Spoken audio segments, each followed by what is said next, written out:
Bismillahirrahmanirrahim. Assalamualaikum warahmatullahi wabarakatuh.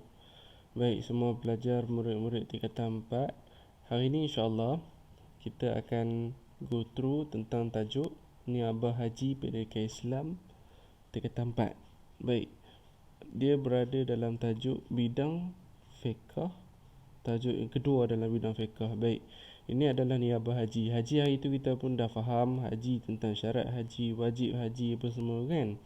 Okey, baik. Untuk niabah haji, sebelum tu Ustaz nak tanya, dalam pemikiran korang semua, dalam pemikiran antum semua, adakah seseorang tu bila dah mati, dia tak pernah buat haji ni, tiba-tiba dia mati, adakah kewajipan haji dia gugur? Maksudnya kalau dia mati, dia tak pernah buat haji dan dia mati, adakah dia menanggung lagi wajib haji tu? Adakah dia masih berdosa kerana tak melakukan haji? Itu persoalan dia. Cuba fikir kejap. Baik, sebelum kalau kita nak jawab soalan tu, kita tengok video. Baik, okay, itu adalah video tentang niabah haji. Sebelum tu kita masuk tengok pengertian niabah haji. Faham lah kan?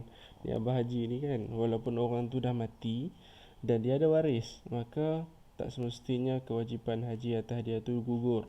Baik, kejap lagi kita akan masuk tentang hukum dia secara terperinci. Yang tadi tu mula-mula dia kata hukum dia adalah sunat, tapi kalau ada wasiat ataupun ada nazar, maka jadi wajib. Baik, apa dia tu wasiat? Wasiat macam biasalah, sebelum dia mati tu dia pesan kat anak-anak dia, anak-anak semua, abah ni tak pernah pergi haji lagi, tapi abah dah cukup duit, abah tak mampu pergi, jadi abah harap anak-anak buat haji untuk abah. Dia wasiat macam tu kan, waktu dia hidup dulu sebelum dia mati tu. Maka anak dia wajib buat haji untuk ayah dia, begitu. Nazar pula, contohnya sebelum dia mati tu dia nazar. Dia cakap kata, aku nazar kalaulah aku dapat cucu lelaki sebelum aku mati, sebelum aku mati nanti aku dapat cucu lelaki, aku nak pergi haji. Dia cakap gitu kan. Jadi bila dia elok dapat cucu, tengok-tengok esok mati. Bila dah mati tu, nazar dia berlaku, tapi dia tak boleh nak buat sebab dia dah mati. Maka siapa yang perlu untuk ambil tanggungjawab wajib tu?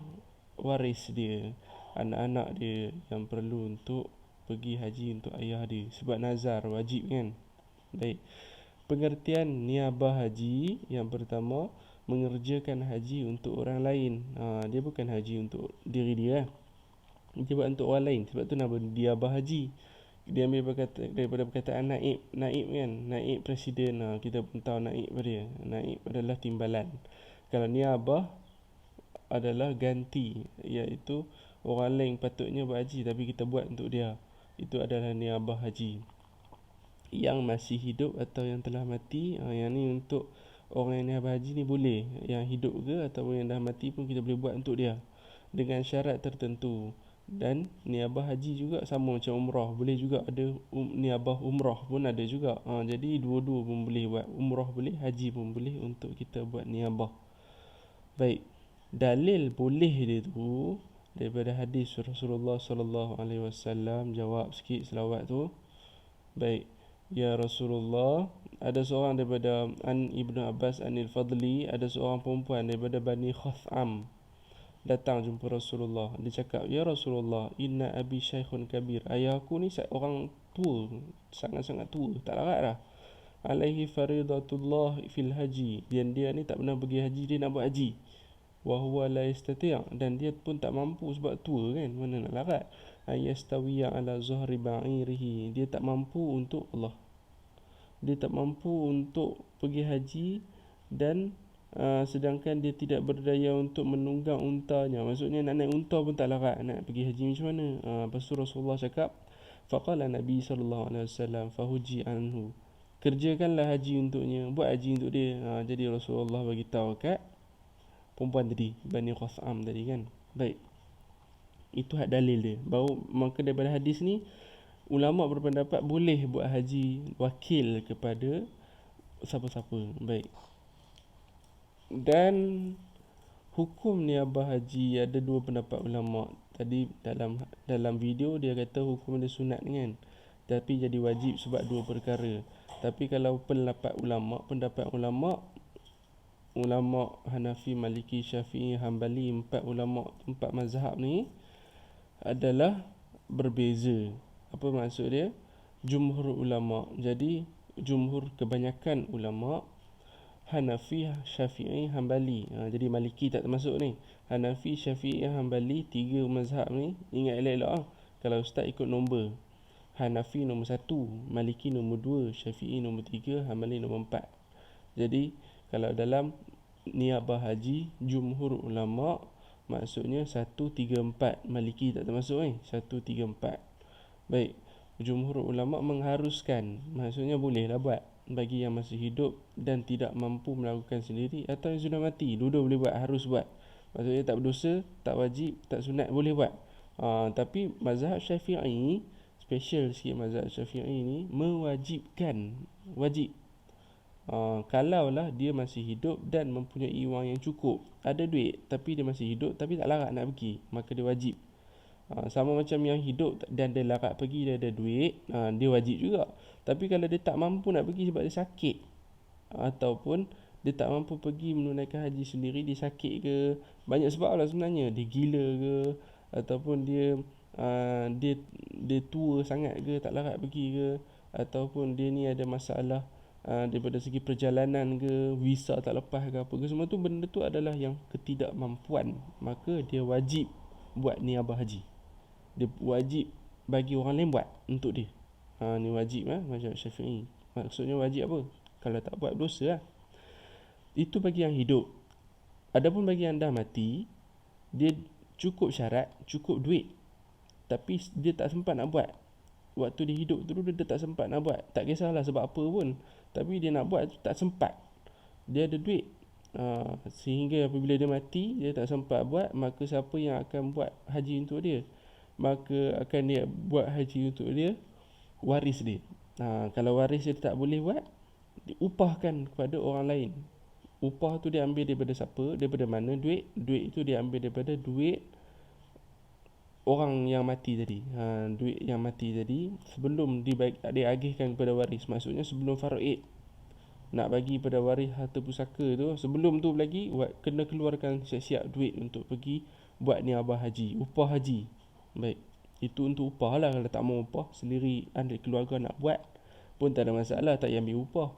Dia bagi duit pergi tambah balik, makan cukup lah. Yang tu itu ikut dia lah. Kalau dia nak buat sendiri. Baik, itu untuk mazhab 1, 3, 4. Mazhab 2 iaitu mazhab Maliki, tidak sah sama ada masih hidup atau sudah mati. Maksudnya tak boleh buat kan? Kalau dia buat juga tak sah, kerana ibadah badaniyah tidak boleh niabah. Baik, ibadah badaniyah, ibadah dia banyak. Ibadah badaniyah iaitu ibadah yang dibuat dengan badan. Contohnya solat, puasa dibuat dengan anggota badan. Zakat, Allah SWT, bukan. Solat, puasa dan juga perkara-perkara yang buat dengan badan lah, anggota badan kita. Jadi benda tu adalah ibadah badaniyah. Ada ibadah yang kedua, ibadah maliyah, itu ibadah harta.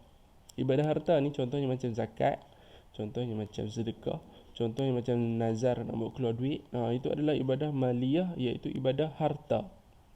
Dia keluarkan harta. Kalau ibadah maliyah ni, sepakat ulama kata boleh untuk wariskan pada ahli waris untuk buat. Contohnya dia tak pernah buat, dia tak pernah bayar hutang. Maksudnya siapa yang akan bayarkan? Waris dia akan bayarkan hutang untuk dia. Sebab itu adalah ibadah maliyah, dia perlu untuk tunaikan juga. Baik, sebab pakai duit kan, tak apa lah. Tapi ni badan, maksudnya dia kena buat dengan badan, bukan tak boleh buat bagi duit. Dia kena buat dengan tubuh badan kita, haji kan. Jadi adalah ibadah badaniyah, tak boleh niabah, kata mazhab Maliki. Mazhab lain tak kisahlah, kita fokus mazhab Maliki. Tetapi jika ada wasiat si mati untuk niabah haji, ada wasiat kan, hukumnya makruh. Maksudnya makruh apa? Boleh buat tapi makruh makruh ni dia kalau buat tak dapat apa, kalau tak buat dapat pahala. Gitulah makruh untuk dilakukan niabah haji. Baik, boleh buat tapi makruh, hukum dia Maliki.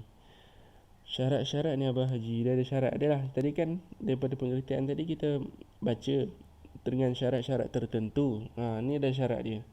Syarat untuk niabah haji ada dua. Untuk syarat untuk orang yang niabah haji untuknya, iaitu orang yang terlantar sakit tadi tu, orang yang tengah tak mampu tu. Kita panggil, dia ada syarat untuk orang tu saja. Syarat dia apa? Syarat dia adalah telah cukup syarat wajib haji. Maksudnya dia ada duit. Duit dah cukup dah. Itu syarat wajib dia lah. Dia ada duit. Cuma dia tak larat bangun je. Dia cukup duit, maka cukuplah syarat dia. Dan juga kedua, tidak mampu menunaikan haji. Syarat dia adalah dia tak mampu. Sama ada sakit, terlalu tua, mati, visa tersekat, visa blok, tak boleh keluar daripada negara. Itu adalah antara syarat-syarat yang tak boleh nak melakukan haji. Dia tak mampu lah. Dia tak boleh nak buat haji. Tapi duit ada.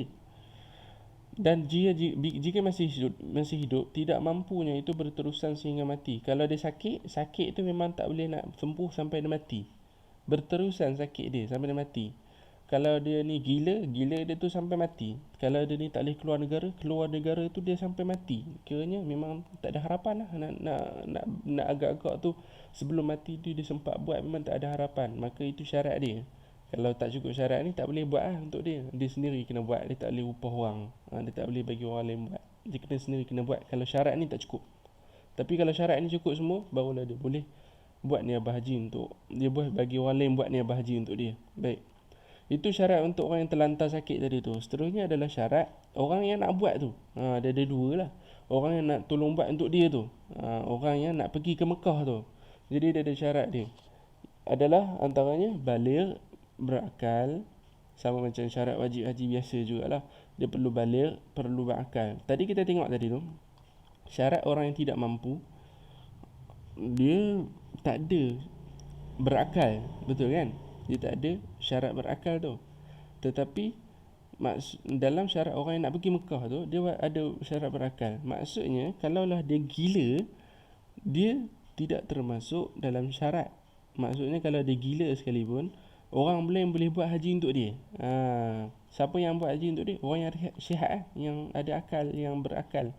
Buat haji untuk orang yang gila tadi. Orang yang gila kan mana nak tahu dia ni duit banyak tapi dia gila.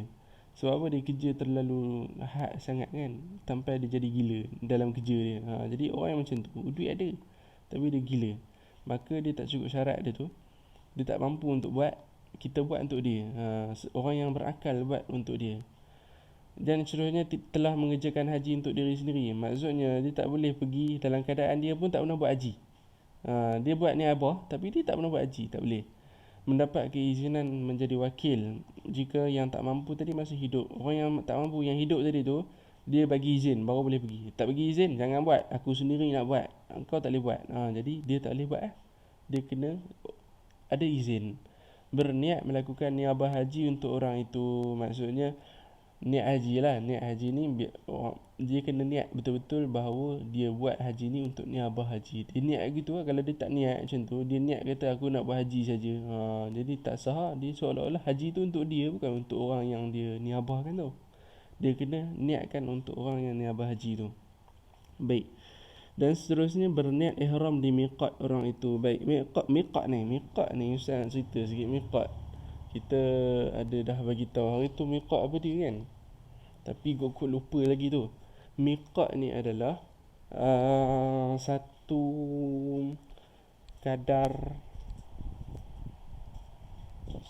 kadar tempat yang mana dia kena berhenti. Miqat zamani dia. Miqat zamani ada miqat makani kan. Miqat zamani ada miqat makani, ada dua. Miqat makani ni adalah tempat yang dia perlu berhenti dekat situ. Dia jangan lepas pada tu kecuali dalam keadaan dia dah berniat ihram. Macam tu. Dia ada 4 penjuru semua. Ni miqat ni dia ada 4 penjuru. Ada miqat daripada utara, ada miqat daripada selatan, ada miqat daripada barat, ada miqat daripada timur. Jadi kita Malaysia ni dengan Mekah ni kita duduk belah mana? Belah timur lah. Sebab apa? Kalau dekat Kaabah tu, timur Kaabah tu adalah Malaysia. Jadi kita miqat di timur. Miqat di timur adalah, kejap lagi Ustaz tengok ni, kalau tak salah Ustaz, Zulhulaifah. Miqat di timur, kalau tak salah Ustaz lah, kita bermiqat di Zulhulaifah. Allah SWT. Dia tak sebut kat dalam ni. Haji ifrad, haji.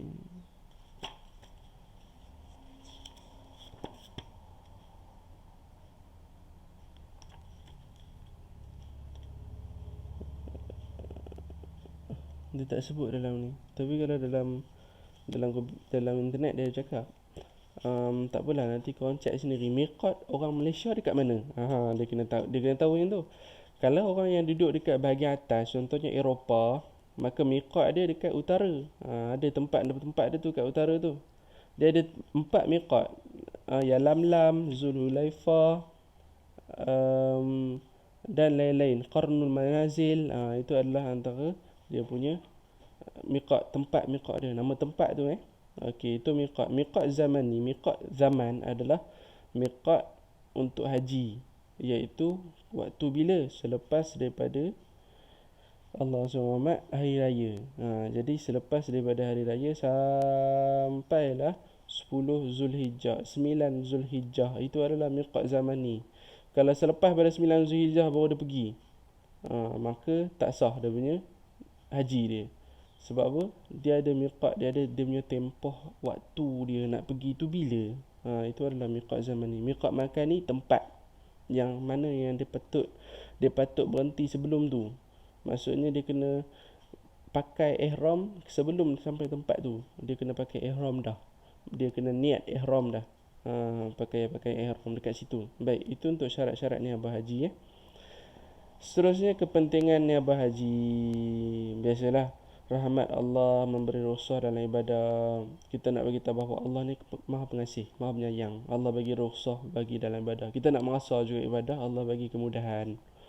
Jalan bagi umat Islam berlumba mendapat kebaikan dan menyumbang bakti. Contohnya orang yang berlumba-lumba, kita nak dapatkan haji untuk orang lain tu pun satu pahala. Lambang keprihatinan syarak terhadap golongan lemah. Dan juga haji merupakan syiar Islam yang penting dan utama. Itu adalah kepentingan. Perlu ke niabah haji dalam haji? Perlu ke? Penting ke niabah dalam haji ni? Penting lah. Apa dia bukti penting dia? Ni adalah bukti dia. Haji merupakan syiar, lambang keprihatinan syarak dan sebagainya. Baik, hikmah ni adalah orang panggil sebagai pengajaran lah, kebaikan dia.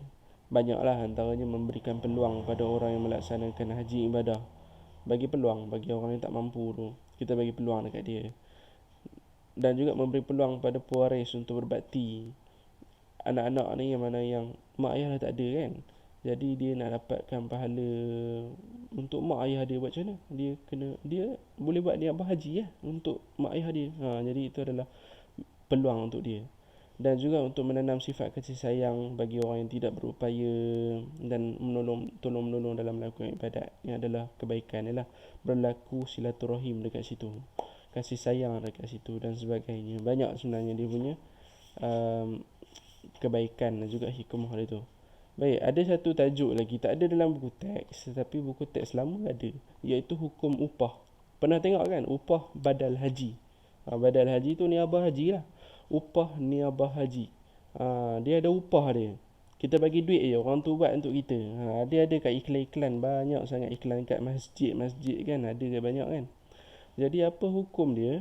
Para ulama' mutaqaddimun yang terdahulu, yang dulu-dulu punya ulama', tidak, mazhab Hanafi pula antaranya lah, tidak mengharuskan, tak boleh buat.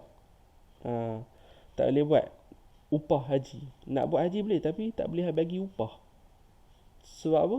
Upah lah. Dia upah tu dia macam orang nak buat haji, dia kena ikhlas lah, tak boleh ambil upah macam tu lah kan. Tapi ulama' zaman sekarang membolehkan dengan alasan apa? Alasannya daripada hadis Rasulullah. Dia ambil daripada hadis, tapi bukan hadis tentang niabah haji, hadis tentang bayar upah orang yang mengajar Al-Quran. Satu hari Ibnu Abbas tanya Rasulullah SAW, jawab salawat, sesungguhnya perkara yang paling berhak kamu peroleh upah terhadapnya ialah kitabullah. Maksudnya kita mengajar Al-Quran, boleh ambil upah tak? Boleh ya. Sebab apa? Paling berhak kita ambil upah adalah apabila kita mengajar Al-Quran. Ini adalah hadis, tapi ulama' kiaskan. Al-Quran pun boleh ambil upah, haji pun boleh lah ambil upah. Dia kiaskan macam tu. Kias tahu ada kan? Tak ingat tu. Qiyas adalah menyamakan hukum yang ada dengan hukum yang tak ada. Hukum yang ada apa? Ni, ambil upah dengan Al-Quran. Hukum yang tak ada apa? Ambil upah terhadap haji. Sama kan? Apa persamaan dia? Keluarkan hukum dia. Jadi hukum dia adalah boleh juga, sama macam ambil upah dengan Al-Quran. Boleh ambil upah dalam haji juga. Baik, itu sahaja untuk niabah haji. Dan untuk Ustaz bagi kerja sikit, tugas sikit lah. Tak boleh lah dengar saja video ni. Ustaz mana tahu korang dengar ke tak kan, fokus ke tak. Jadi Ustaz nak minta korang jawab soalan-soalan dalam Google Drive. Dia ada Google Drive dia. Korang jawab soalan dalam Google Drive. Ustaz akan letakkan link dia dekat description. Korang tengok dekat description tu, dan kemudian korang send pada Ustaz. Antum send semua pada Ustaz. Ustaz dalam bentuk Google Drive, dalam bentuk Google Form, dalam Google Form. Tekan link tu je. Itu saja. Wallahu alam. Assalamualaikum warahmatullahi wabarakatuh.